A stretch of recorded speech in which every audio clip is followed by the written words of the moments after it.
I was an engineer and in 2008 lost my job due to the economic collapse. Jobs were scarce. I didn't know where to turn to get help updating my resume. Online services and coaches charge hundreds, even thousands of dollars. I took matters into my own hands and learned how to craft interview-winning resumes. Shortly later, I landed a job with a Fortune 500 company.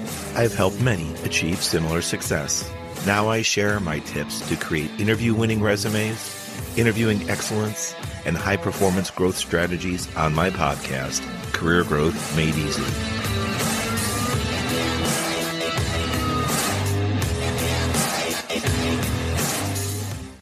If you celebrate Christmas, one of the many traditions is gift giving. Most of the time, they are physical, tangible gifts you can hold or possess. But what about other gifts?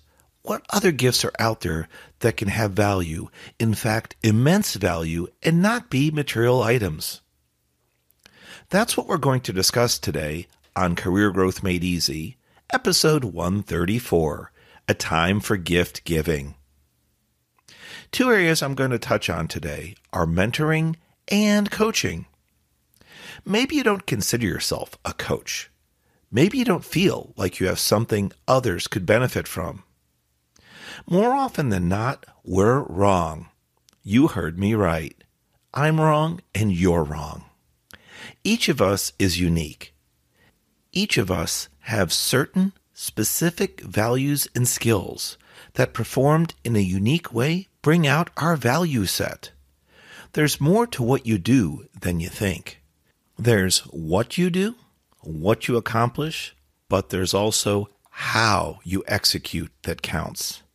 In fact, a number of companies, including those as part of the Fortune 500 world, have used what and how goals and achievements as a significant part of their employees' performance reviews and employee retention.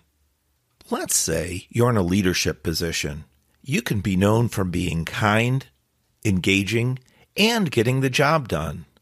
Or, on the contrary, you can be assertive or act more strongly, even aggressively. You'll get the job done either way, but at what cost? If you leave a virtual trail of dead bodies behind you, no one will want to work with you or for you, for that matter, going forward. I have been around numerous companies and in some cases overheard various employees saying, "Was I glad to see you for this assignment? I was worried it was going to be person X." So before I share on how we here at Career Growth Made Easy have taken some time to give back, I'd like to ask you to stop and think. What kind of personality do you have? Are you known for being requested for various tasks and assignments? Do you get requested when the going gets tough? If so, how do you respond? How do you interact with others during these challenging times? The old saying, treat others like you would want to be treated, goes a long way. I brought up those contrasting points just to make you think a bit before we go into the rest of the show.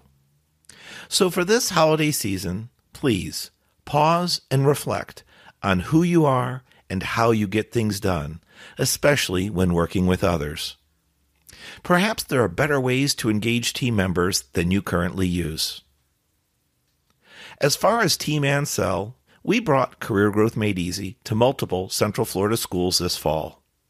We touch close to 250 students' lives, from topics such as targeting jobs through the application process, interview-winning resumes, to interviewing excellence. Some schools wanted to know specifically about networking and career growth. While all the topics were great hits with the high schoolers, the last two piqued my interest. For networking, we talked about their circles of friends, classmates, and colleagues, and how you can become the average of the people you hang around with the most. For career growth, this made me ask follow-up questions to the students.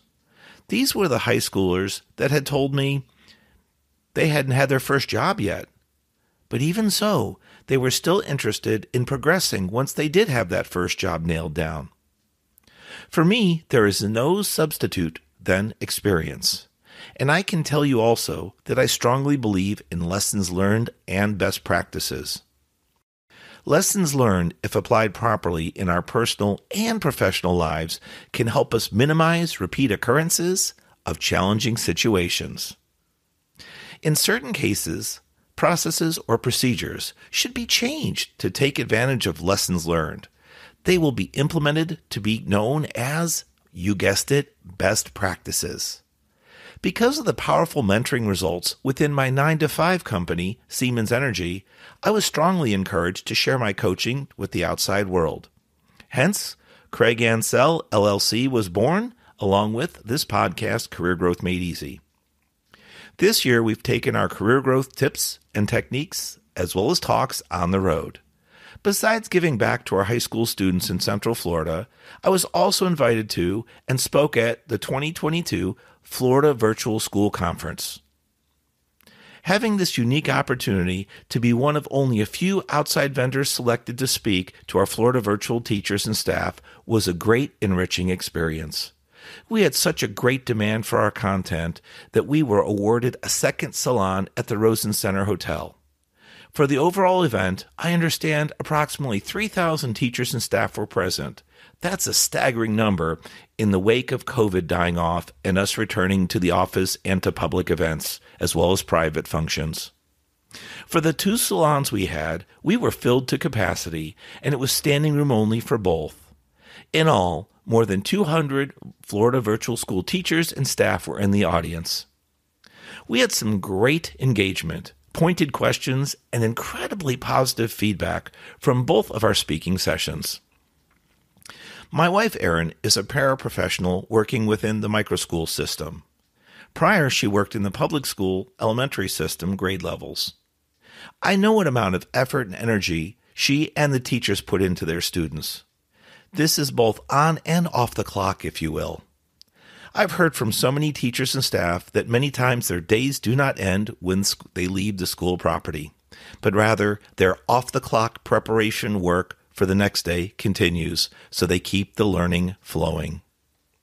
Seeing firsthand the value dedicated teachers and staff bring to our children, I only felt it right to celebrate them. And there was no better way than to offer them a few hours of recovery time while learning in a fun, engaging environment. We learned how to overcome email and text overload, and also how to refuel our bodies. Sometimes we don't always know what's going in our bodies. It could be from the food and drinks we consume to external, quote, smart, end quote, devices. These smart devices can emit blue light and keep us up and keep us from shutting down, or stop us from shutting down and getting a better night's sleep. As I shared some of this through giving back in the past year, I ask, has any of this sparked interest in you? Do you now feel a little better about potentially offering mentoring or coaching to a family member, friend, or coworker? It's a confident person that knows they can share their well-honed, crafted skills with others.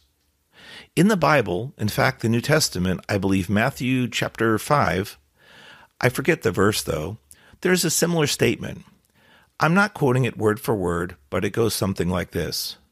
Don't light a candle and put it under a basket, meaning don't hide your light, your value. Rather, share it with others. If you'd like to know more about how to be a mentor and the different kinds of mentoring programs that can be started, check out the following 2 episodes. Number 70, Mentors Help You Grow. I talk about the benefits of being mentored. Also, episode 93, Multiply Your Mentorship. I share that there are unique ways for ramping up your mentorship for both sides, the mentor and the mentee, the one receiving. Actually, I like to think of mentoring as a 2-way street. As one gives, the other receives, and then the flow reverses. You'll never know how mentoring can help open up new avenues for you and grow your network unless you try. If you don't have mentoring within your school or company, suggest it. If the company is supportive or the school, you could do it, quote, quote, on the clock in place of some of your regular work activities on a limited basis. If the company's not certain they want to do that and it will interrupt your workflow, perhaps take half hour, an hour, a week, or a month, and suggest to get a small group together that's interested in mentoring and build the process out as you go. I mentioned in the beginning of the episode I was going to talk about mentoring and coaching. They are somewhat similar, but also differ. I think the episode would not be complete without talking about what you can mentor, what content, what type of information. As I said in the beginning, some of us may feel that we don't have something to offer others that would not necessarily benefit them. I would not agree with that. I really wouldn't. I think each of us has a special skill, knowledge base, or ability set that others may not. Not in that same special way do we conduct our processes, our procedures, our tasks. Or, heck, it could be the way that you look at things in the world, in the office setting. You might just have a unique or different viewpoint. If you can teach others to share your vision, your view on things, especially if you've been commented and notably remarked for the way you see things is in a positive way, I think that would be a good way to look at things. Right? There can be multiple sides to every view, and yours might be a situation that could help others. As far as the what, do you have any particular skill sets or training that others don't, or that, your company finds unique? Do you often have an extremely heavy workload and find it difficult to do your job from 9 to 5, as well as potentially working some weekend hours and nights? You might want to either suggest that they find additional team members to do the work and the role that you have so that you can offload some of that, stress and workload from your daily basis, or possibly help others minimize the load that comes to you by telling them some of the tasks or activities that you perform and see if they're capable to support you, kind of help out with the downstream and the upstream efforts. But overall, it's a matter of what you're willing to give based on what talents and treasures you have, and then along with what time. Often known in the ministry and sharing world as 3 T's, your time, talent, and treasure. So just back up for a minute with this episode, A Time for Giving, and ask yourself, what particular skills, knowledge base, education, special training, degrees, certification. There's a number of things. Maybe what hobbies, what skills do you have even outside of work that are unique that maybe could benefit others? If you don't find yourself being interested in mentoring or coaching within a company or your school system, maybe you can take your gifts and your skills on the road. Help out with volunteering. Go to different shelters, different events. Help out in the public forum. You never know where your skill set could take you. Heck, I've never learned how to sew. Are you really good at it? Maybe you could be a seamstress, help out with others. On the other hand, if you're really good in trade skills such as plumbing, electrical, working with lawn maintenance, it doesn't really matter. Whatever your skill set is, maybe you'd like to teach some trades or some hobbies at schools, or offer a particular volunteering summer camp or a skill camp where you could come and speak a couple hours on a particular topic. You might not even have to get your hands dirty for that matter with regards to mentoring or coaching others. But really, it's all about the skills and talents you possess and digging deep to see what they are. And while you're doing that, kind of step back and take a pause. Be proud of what you've learned. Be proud of what you know, your upbringing, your education, your skill set, your special trainings. They also can belong on your resume. And if you happen to turn those skills, values, and other items of knowledge into shareable events, shareable items, that volunteerism can go on your resume, you guessed it. Yet something else to be proud of that you're contributing back, something that you've learned and the special skills that you've acquired. If you're on the other side of the coin and you're early on in your career, like some of these high schoolers I mentioned, and you're not sure what exact field you'd like to go into, what career path you're going to take, there is no time better than the present to start looking into companies. Start inquiring about internships. They can be paid or unpaid. And while you're giving your time and your talent, in the case of paid, you might be receiving some treasures, a paycheck. But sometimes it's an unpaid event where you're working as an unpaid intern.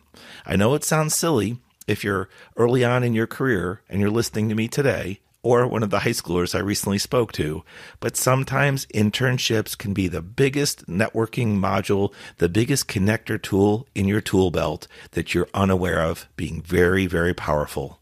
Networks, as I mentioned briefly earlier, your circles, your circle of friends, your circle of students, and your circle of colleagues, coworkers, as you start to build, can be critically important to your growth. So, as for a time of giving episode starts to conclude, think about, are you on the giving side or the receiving side of gifts from others? Don't be ashamed. Don't be nervous or worried if you can help it. And you raise your hand and say, I have a need. I have an area of weakness, or as I'll say, least strength that I would like to improve. If you know someone or see someone in the public sector or private that happens to have a particular skill set that you're really interested in, and you can find a way to get introduced to them through a friend, a coworker, a colleague, heck, a fellow teacher, it wouldn't hurt to try and bridge that gap and connect. There might be something they say, do, or offer that could help you with your mentoring and coaching needs. Remember, a time for giving is generally that, but it can also be a time for recognizing areas that you'd like to polish some of your strengths, but also improve upon some of your weaknesses, and it never hurts if you respectfully and gently ask to receive a gift from others in the form of knowledge, coaching, or training.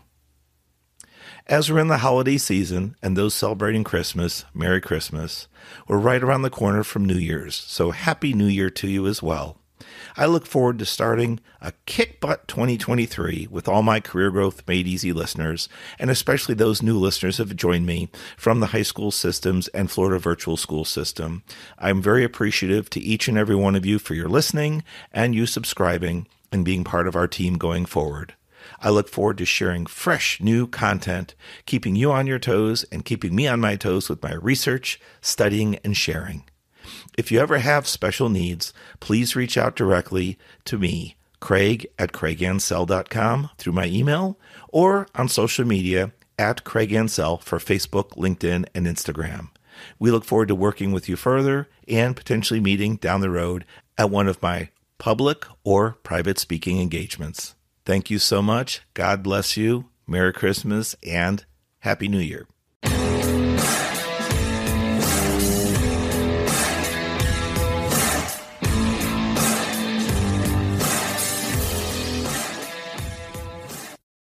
Thanks for watching. If you've enjoyed this episode, be sure to subscribe to our channel. New episodes every Monday.